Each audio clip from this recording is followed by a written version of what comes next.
Hello बच्चों, नमस्कार। रसायन विज्ञान की ऑनलाइन क्लास और अपने YouTube channel Vijendra sir chemistry पर मैं आप सभी का हार्दिक स्वागत करता हूं, अभिनंदन करता हूं। जैसा कि मैं आपको बताना चाहूँगा, अपना रसायन विज्ञान का पृष्ठ रसायन चैप्टर चल रहा था, इसकी मैं 9 क्लासें आपको कंप्लीट करवा चुका हूँ। आज इसकी 10th लेक्चर के बारे में अपन बात करेंगे। आज अपन पढ़ेंगे कोलाइडी विलयनों के गुणधर्म के बारे में।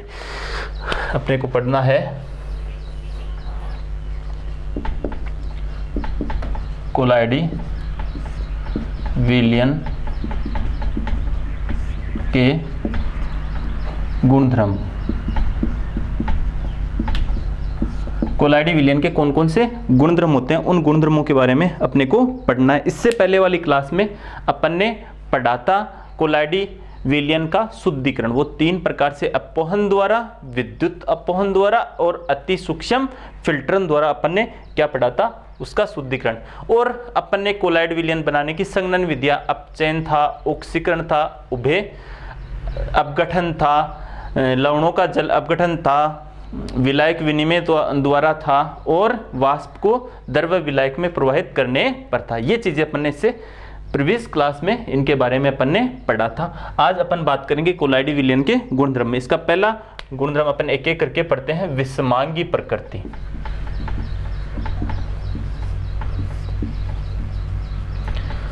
देखो, जो कोलाइडी विलयन होते हैं वो कैसी प्रकृति के होते हैं, विषमांगी प्रकृति के होते हैं। अर्थात इनमें कितनी प्रावस्थाएं होती हैं, 2 प्रावस्थाएं होती है। एक कौन सी, विलेय की, और एक किसकी, विलायक की। तो कोलाइडी विलयन की प्रकृति कौन सी होती है, विषमांगी प्रकृति होती है। तो सबसे पहले तो अपने को यही ध्यान रखना है। और इस गुणधर्म के बारे में मैं आपको पहले भी बता चुका हूं, इसके बारे में पहले भी अपनी बात हो चुकी है। तो कोलाइडी विलयन की प्रकृति कौन सी होती है, विषमांगी प्रकृति। दूसरी है अस्थिरता। दूसरा गुणधर्म है इनका अस्थिरता, अनस्टेबिलिटी। अब देखो, अस्थिरता के बारे में बात करते हैं अपन। ऐसे कहें कि कोलाइडी विलयन अस्थिर होते हैं और जनरली कौन से, द्रव विरोधी कोलाइड। कौन से, द्रव विरोधी कोलाइड।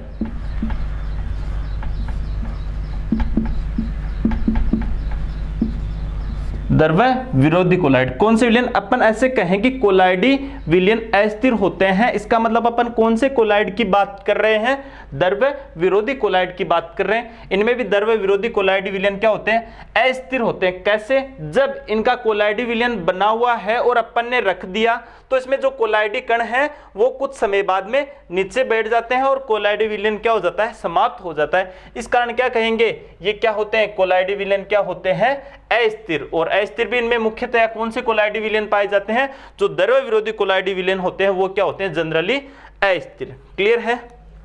बात करते हैं इनके पृष्ठीय क्षेत्रफल की। पृष्ठीय क्षेत्रफल। देखो, कोलाइडी विलयनों का पृष्ठीय क्षेत्रफल सर्वाधिक होता है। इनका पृष्ठीय क्षेत्रफल क्या होता है, पृष्ठीय क्षेत्रफल अधिक होता है। पृष्ठीय क्षेत्रफल अधिक होता है। इस कारण ये एक उत्तम अधिशोषक, किसकी तरह व्यवहार करते हैं, उत्तम अधिशोषक की तरह एवं प्रभावशाली उत्प्रेरक की तरह कार्य करते हैं। एवं प्रभावशाली उत्प्रेरक की तरह व्यवहार करते हैं।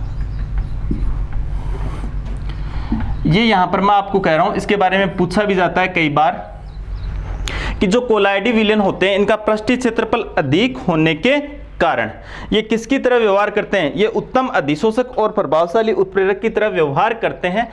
इससे पहले अपन पढ़ चुके हैं कि अधिशोषक का पृष्ठीय क्षेत्रफल अधिक है तो उसकी अधिशोषण क्षमता भी क्या होती है, अधिक होती है। और एंजाइम अधिशोषण में अपन ने ये पढ़ा भी है। प्रभावशाली उत्प्रेरक भी बोल सकते हैं या फिर अपन क्या बोल सकते हैं, एंजाइम। अब इसके बाद में बात करते हैं इनके रंग की। कोलाइडी विलयनों का रंग या कलर। देखो, कोई भी कोलाइडी विलयन होता है उसका रंग निर्भर करता है प्रक्षिप्त प्रावस्था द्वारा। कौन सी प्रावस्था द्वारा, प्रक्षिप्त प्रावस्था द्वारा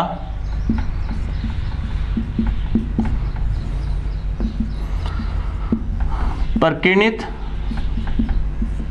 प्रकाश के तरंग दैर्ध्य पर, ये अपने को ध्यान रखना है। कोलाइडी विलयन में दो प्रावस्थाएं होती है, यू नो वेरी वेल, अपन जानते हैं अच्छी तरह से कोलाइडी विलयन की कितनी प्रावस्थाएं होती है, दो प्रावस्थाएं। इसी कारण विषमांगी प्रकृति होती है, एक प्रक्षेप प्रावस्था और एक होता है प्रक्षेपण माध्यम। क्लियर है?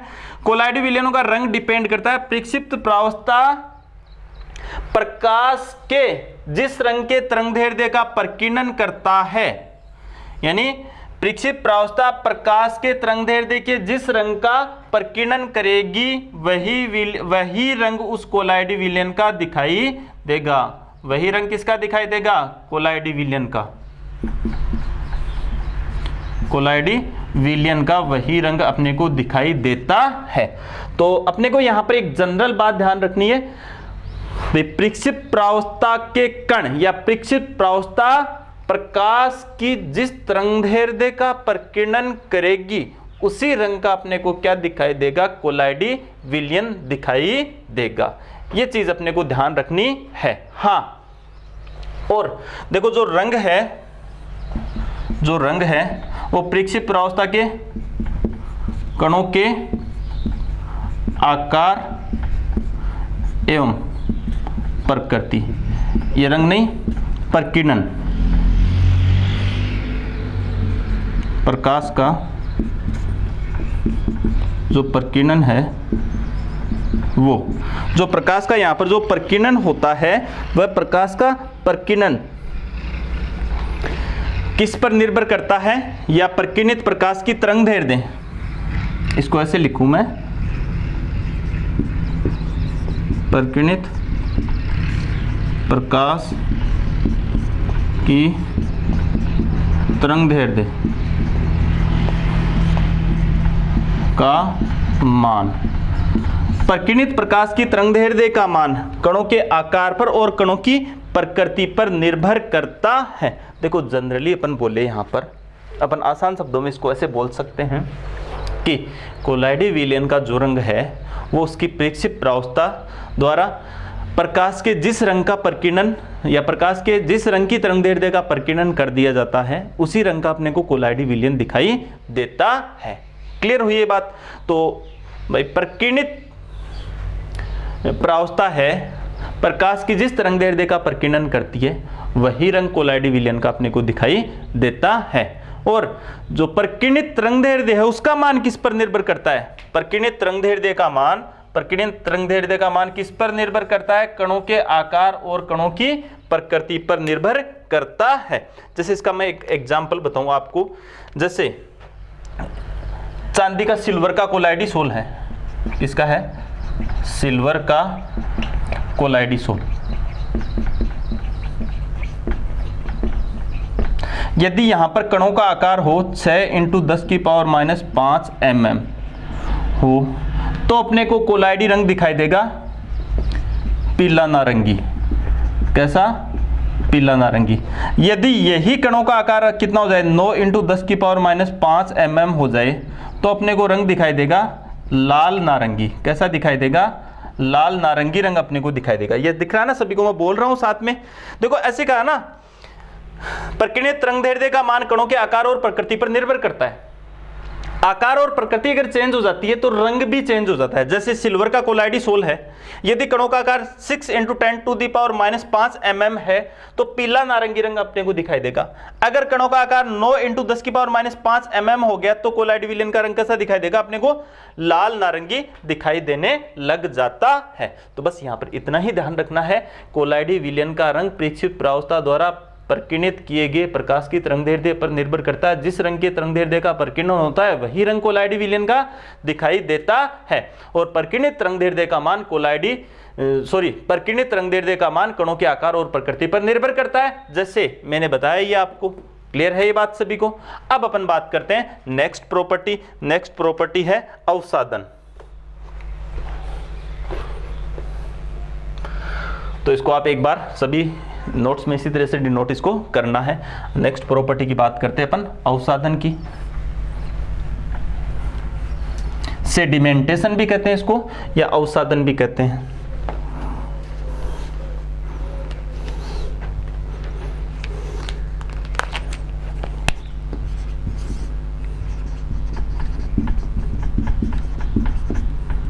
अवसादन या सेडिमेंटेशन। जब कोलाइडी विलयन को अपकेंद्रण मशीन में लेकर, किसमें,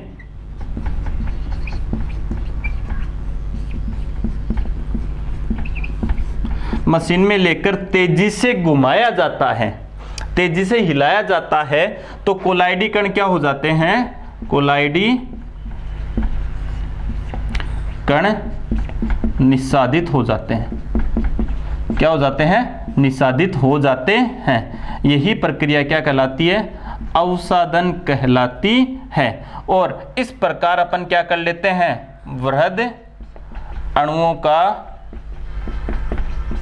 अणुओं का आणविक द्रव्यमान भी ज्ञात कर लेते हैं, आणविक द्रव्यमान ज्ञात कर लेते हैं। क्या कह रहा हूं मैं, जब कोलाइडी विलयन को अपकेंद्रण मशीन में, अपकेंद्रण मशीन क्या होती है, एक ऐसी मशीन होती है जिसमें कोलाइडी विलयन को तेजी से मथा जाता है या घुमाया जाता है। अगर अपकेंद्रण मशीन में कोलाइडी विलयन को लेते हैं तो जो कोलाइडी कण है वो नीचे बैठ जाते हैं, या फिर मैं कहूं निस्सादित हो जाते हैं, और उसका जो कोलाइडनेस है वो क्या हो जाता है, समाप्त हो जाता है। यही प्रक्रिया क्या कहलाती है, अवसादन। और ये जो कण नीचे बैठ गए उन वृहद अणुओं का क्या ज्ञात कर लिया जाता है, फिर आणविक द्रव्यमान ज्ञात कर लिया जाता है। तो ये कौन सी प्रॉपर्टी थी, अवसादन की प्रॉपर्टी थी। इसके बाद में है ब्राउनी गति।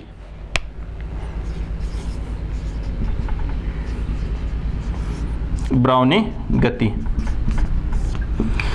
देखो इस ब्राउनी गति के बारे में एक ब्रिटिश वैज्ञानिक था, उसने बताया था, तो उसके नाम के आधार पर, ब्राउन नाम था, क्या कौन सी गति नाम दे दिया इसको, ब्राउनी गति।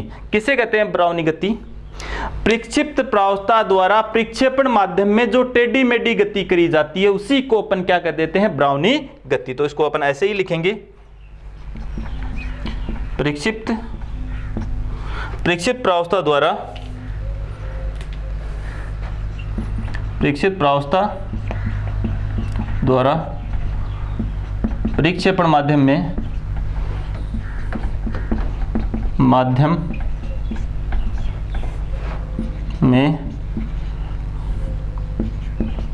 टेढ़ी मेढ़ी गति कौन सी गति कहलाती है, ब्राउनी गति कहलाती है। क्लियर है।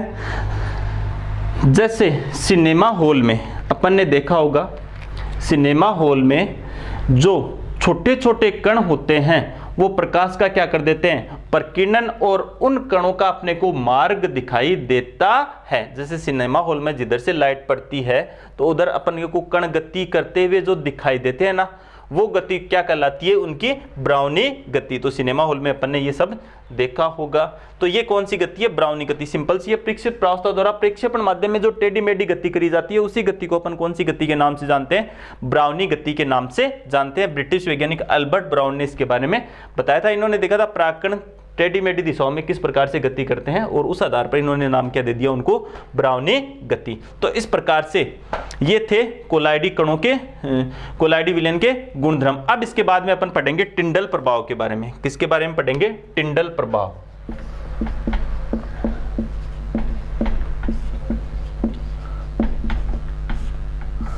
देखो टिंडल प्रभाव के बारे में पढ़ेंगे। इसमें पहले बता देता हूं, एक तो होता है वास्तविक विलयन और एक होता है कोलाइडी विलयन। दो प्रकार के विलयन होते हैं, एक ट्री सॉल्यूशन और एक कोलाइडी सॉल्यूशन।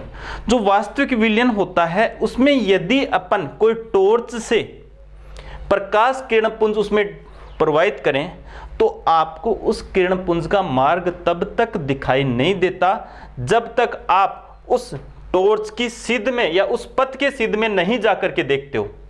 क्या कह रहा हूं, आपको वास्तविक विलयन में जो टॉर्च का जो प्रकाश किरण पुंज अपन ने डाला है उसका मार्ग तब तक नहीं, जैसे मान लो ये कोलाइडी विलयन है,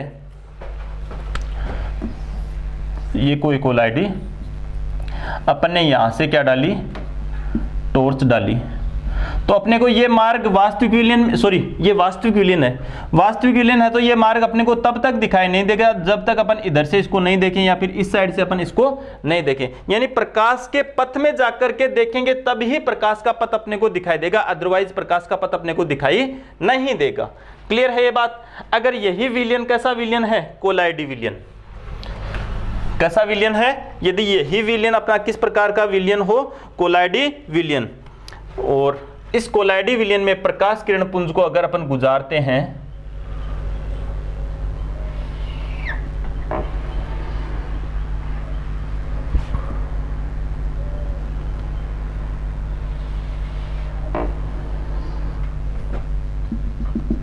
ये कैसा विलयन है,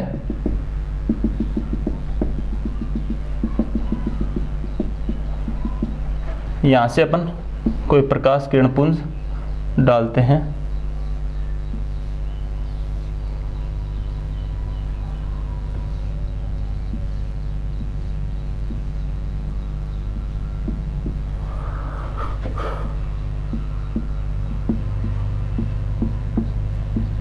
प्रकाश किरण पुंज,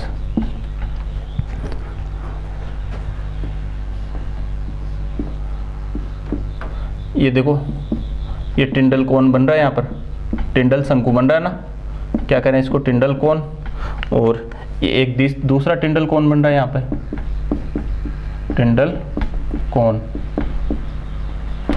ये है कोलाइडी विलयन।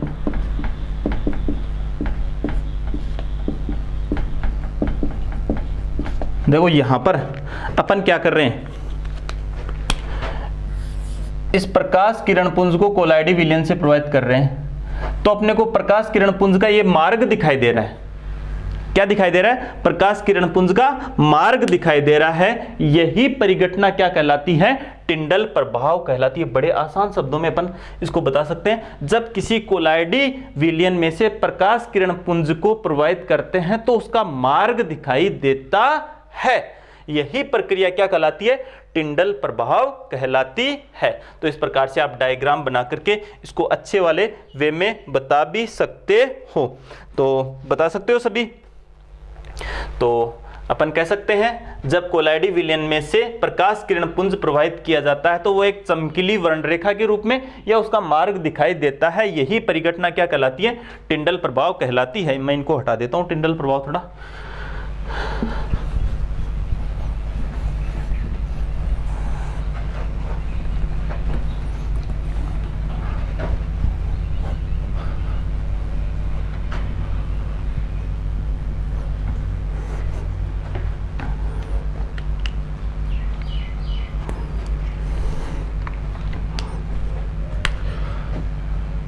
जब किसी प्रकाश किरण पुंज को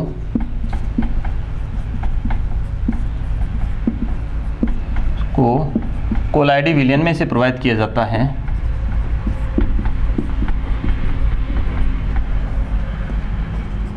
में से प्रवाहित किया जाता है तो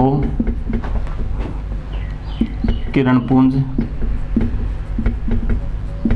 एक, या फिर अपन लिख दें तो किरण पुंज का पथ एक चमकीली वर्ण रेखा के रूप में दिखाई देता है। यही परिघटना टिंडल प्रभाव कहलाती है, टिंडल प्रभाव कहलाती है। अपन बोल सकते हैं, अब देखो ये बोल भी चुका मैं आप और यहां पर लिख भी चुका, जब किसी प्रकाश किरण पुंज को कोलाइडी विलयन में से प्रवाहित करते हैं तो उस किरण पुंज का मार्ग दिखाई देता है, अर्थात एक चमकीली वर्ण रेखा दिखाई देती है। यही परिघटना क्या कहलाती है, टिंडल प्रभाव। देखो किस कारण से दिखाई देता है ये किरण पुंज, ये परीक्षित प्रावस्था द्वारा प्रकाश का प्रकीर्णन किए जाने के कारण। किस कारण है? यह प्रक्षिप्त प्रावस्था द्वारा प्रकाश के प्रकीर्णन के कारण दिखाई देता है। यानी यह प्रभाव किस कारण दिखाई देता है अपने को? प्रक्षिप्त प्रावस्था द्वारा प्रकाश के प्रकीर्णन के कारण अपने को यह प्रभाव दिखाई देता है। अब देखो, प्रकाश का प्रकीर्णन है वो किस पर निर्भर करता है?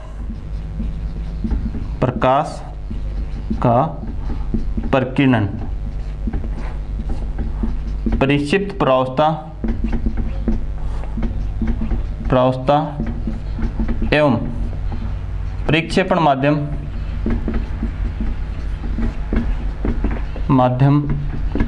के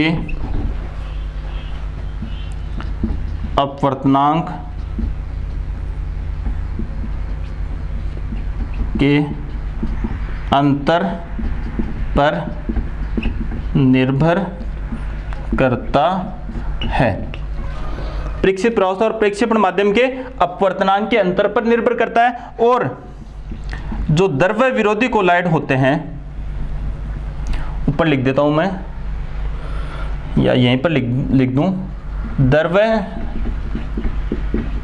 विरोधी कोलाइडों में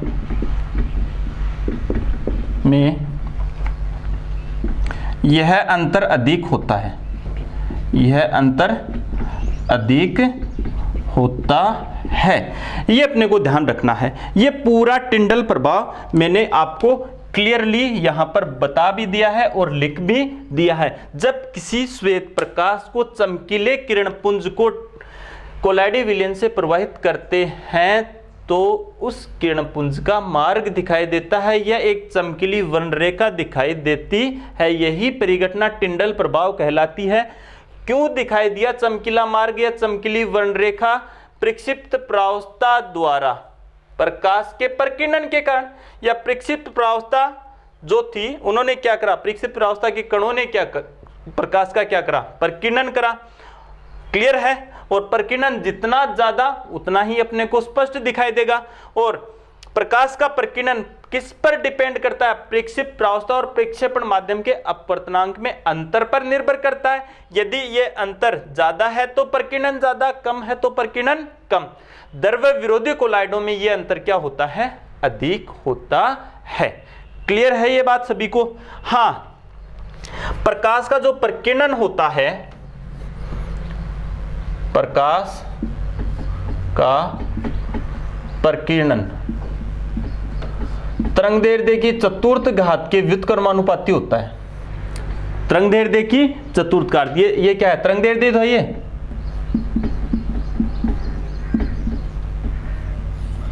क्या कह रहा हूं मैं? प्रकाश का प्रकीर्णन तरंगदैर्ध्य की चतुर्थ घात के व्युत्क्रमानुपाती होता है। अर्थात जिसका तरंगदैर्ध्य ज्यादा है उसका प्रकीर्णन कम, और जिसका प्रकीर्णन कम है उसका तरंगदैर्ध्य क्या होगा? ज्यादा होगा। और आकाश का रंग, ये समुद्र का रंग, ये नीले क्यों दिखाई देते हैं? ये प्रकाश के प्रकीर्णन के कारण ही दिखाई देते हैं। कौन से प्रकाश? नीले रंग के प्रकाश का प्रकीर्णन वहां पर होता है, क्योंकि नीले रंग की तरंगदैर्ध्य क्या होती है? बहुत ही कम, अतः उसका प्रकीर्णन क्या होगा? अधिक। इसी कारण नीले रंग के प्रकाश का प्रकीर्णन अधिक होने के कारण ही जो समुद्र होते हैं, जो तरणताल होते हैं, या जो आकाश है, उन सभी का अपने को कैसा कलर दिखाई देता है? नीला रंग दिखाई देता है। इसका और बेस्ट एग्जाम्पल देखने के लिए आपने देखा होगा कहीं अंधेरे कमरे में अगर किसी जाली से प्रकाश किरण पुंज आ रहा है तो उसका मार्ग अपने को दिखाई देता है। उसमें जो छोटे छोटे कण हैं वो अनियमित सभी दिशाओं में क्या करते हैं? गमन करते रहते हैं। तो अपने को प्रकाश किरण पुंज का जो मार्ग दिखाई देता है वो क्या है? वहां पर वो कौन सा प्रभाव है? वहां पर टिंडल प्रभाव। तो ये बेस्ट एग्जाम्पल है। किसी अंधेरे कमरे में किसी जाली से या खिड़की से जब प्रकाश आता है तो उसका अपने को एक पूरा का पूरा पथ दिखाई देता है, तो ये क्या है, सर्वोत्तम एग्जाम्पल है किसका, टिंडल प्रभाव का। तो ये भी जो कोलाइडी कण थे उसके गुणधर्मों में एक शामिल था। ये भी आपको सभी को क्या रहना चाहिए, क्लियर रहना चाहिए। अब इसके अपन पढ़ेंगे विद्युत गुण के बारे में। तो ये प्रॉपर्टी सबको ध्यान में रहनी चाहिए, विषमांगी प्रकृति, अस्थिरता, पृष्ठीय क्षेत्रफल, रंग, अवसादन, ब्राउनी गति, टिंडल प्रभाव। अब इसके अपन बात करेंगे विद्युत गुण के बारे में। कौन सी प्रॉपर्टी के बारे में बात करेंगे, विद्युत गुण के बारे में।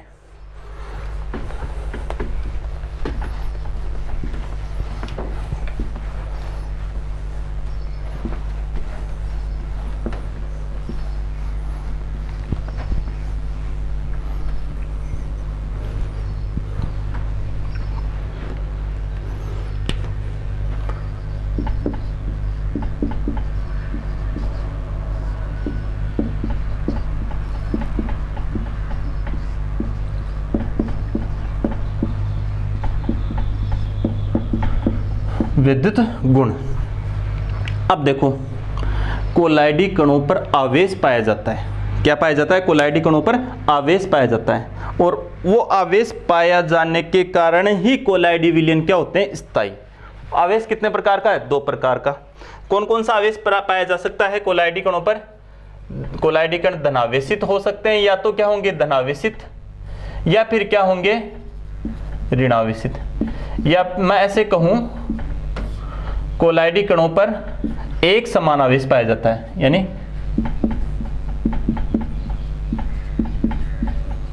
कोलाइडी कणों पर एक समान आवेश पाया जाता है। आवेश उपस्थित होता है। अब ये क्या हो सकता है, धनावेश भी हो सकता है। अगर होगा तो एक ही आवेश पाया जाएगा कोलाइडी कणों पर, या तो क्या रहेगा धनावेश रहेगा, या फिर क्या रहेगा ऋणावेश रहेगा। ऐसा नहीं कि धनावेश भी पाया जाता और ऋणावेश भी पाया जाता, दोनों आवेश नहीं पाए जाते। एक समान आवेश या तो कोलाइडी कणों पर रहेगा तो धनावेश रहेगा, या फिर रहेगा तो क्या रहेगा ऋण आवेश रहेगा। क्लियर हुई ये बात, तो एक समान आवेश पाया जाता है। अब देखो, इसी कारण ये एक समान आवेश पाया जाने के कारण ही कोलाइडी विलयन क्या होते हैं, स्थायी होते हैं। इसी के कारण क्या होते हैं, कोलाइडी विलयन जो होते हैं वो क्या होते हैं, स्थायी। क्यों होते हैं स्थायी, बताओ। एक समान आवेश जिन कणों पर पाया जाएगा वो एक दूसरे को क्या करेंगे, प्रतिकर्षित करेंगे। समान आवेश सदैव एक दूसरे को क्या करता है, रिपेल करता है, या फिर मैं कहूं प्रतिकर्षित करता है। क्लियर हुई ये बात सभी को। अब ये कण एक दूसरे को प्रतिकर्षित करेंगे तो ये समूह के रूप में इकट्ठे होकर के क्या बड़े कण का निर्माण कर सकते हैं, क्या नहीं कर सकते।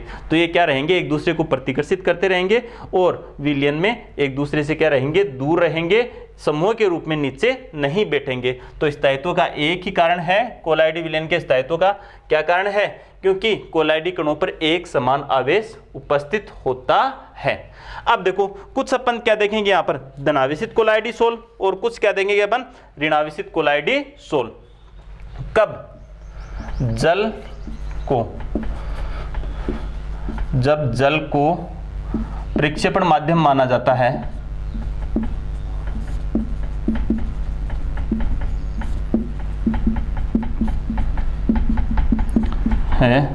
तो निम्न धनावेशित एवं ऋणावेशित कोलाइडी सोल होते हैं।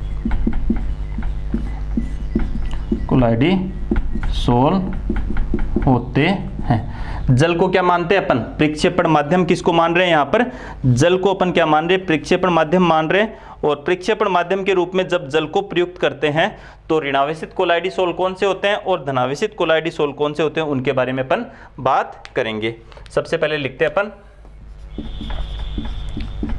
ऋणावेशित कोलाइडी सोल, और इधर लिखते हैं अपन धनावेशित कोलाइडी सोल।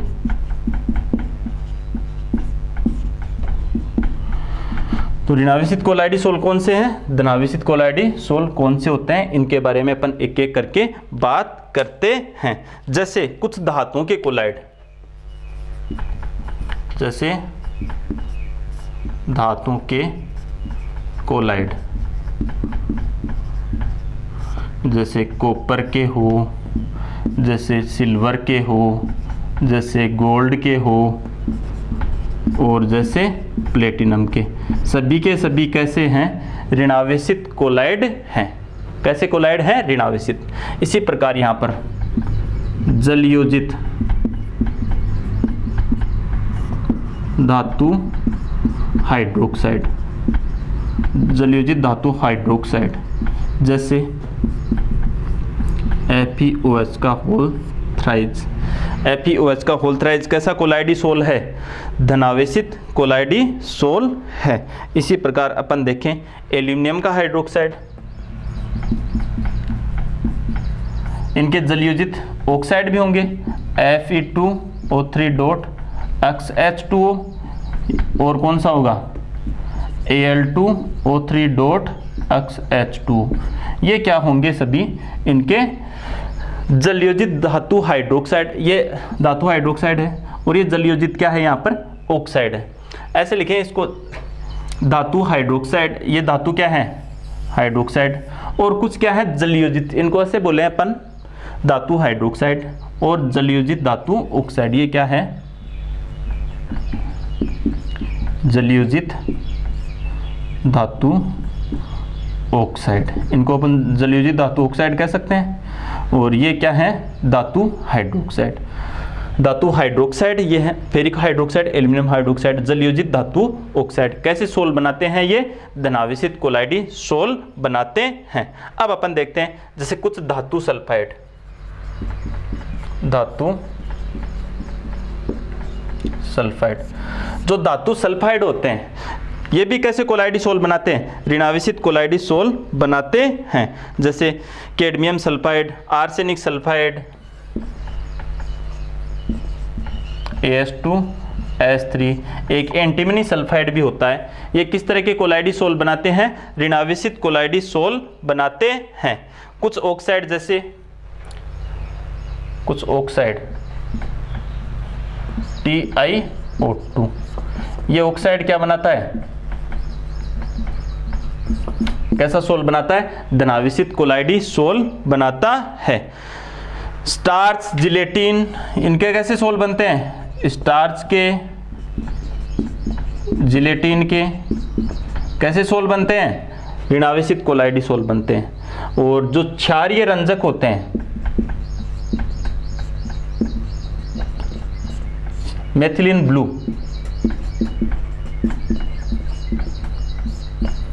कैसे सोल बनाता है मेथिलीन ब्लू, धनावेशित। और अम्लीय रंजक, अम्लीय रंजक जैसे इयोसिन, कांगोरेड,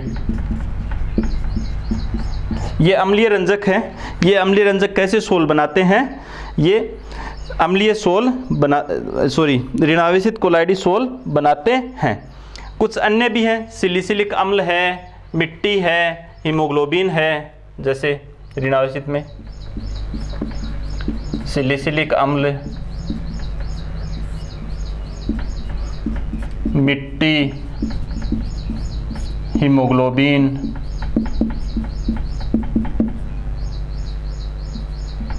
ये सब के सब कैसे हैं, ये सब के सब ऋणावेशित कोलाइडिसोल के अंतर्गत ही आते हैं। तो ये सभी के सभी कौन से हैं, ऋणावेशित कोलाइडिसोल हैं। कैसे सोल हैं ये, ऋणावेशित कोलाइडिसोल। और ये सोल कैसे हैं, धनावेशित कोलाइडिसोल। तो अपने को इन प्रक्षेपण माध्यम के रूप में यहाँ पर किसको प्रयुक्त कर रहे हैं, प्रक्षेपण माध्यम के रूप में अपन यहाँ पर किसको प्रयुक्त कर रहे हैं, प्रक्षेपण माध्यम के रूप में यहाँ पर अपन जब जल का प्रयोग करते हैं तो निम्न प्रकार के कोलाइडिसोल अपने को प्राप्त होते हैं। दो प्रकार के, ये धातुओं के कोलाइड हैं, धातुओं के सल्फाइड हैं, स्टार्च जिलेटिन है, अम्लीय रंजक इयोसिन, कांगोरेड है, सिलिसिलिक अम्ल मिट्टी और हीमोग्लोबिन है। ये सभी कैसे हैं? ऋणावेशित कोलाइडिसोल, और ये सभी कैसे हैं यहाँ पर? धनावेशित कोलाइडिसोल। धातु हाइड्रोक्साइड या जलयोजित धातु ऑक्साइड, TiO2 और क्षारीय रंजक जैसे मैंने बताया मिथाइलिन ब्लू, ये कैसे रंजक होते हैं? धनावेशित कोलाइडिसोल होते हैं। अब अपन देखेंगे कोलाइडी कणों पर आवेश की उत्पत्ति का कारण। तो आज की क्लास में अपन इतना ही देखेंगे। कोलाइडी कणों पर आवेश की उत्पत्ति का जो कारण देखेंगे वो अपन देखेंगे नेक्स्ट क्लास में। तो सभी को ध्यान रखना है, नोट्स अच्छे से बनाने हैं, वीडियो कंप्लीटली देखना है। हाँ, अपना YouTube चैनल है, सभी को लाइक सब्सक्राइब कर लेना, ताकि जो मैटर डालूँ मैं तो आपके पास तुरंत पहुंच जाए, क्योंकि अब शेयर मैं नहीं कर पाता हूं। तो आप खुद सभी इनको लाइक सब्सक्राइब कर ले और अपने जो फ्रेंड्स हैं आसपास उनके पास भी इनको पहुंचाते रहें, ताकि लॉकडाउन में उनका भी जो केमिस्ट्री का है वो लॉस नहीं हो। थैंक यू, धन्यवाद।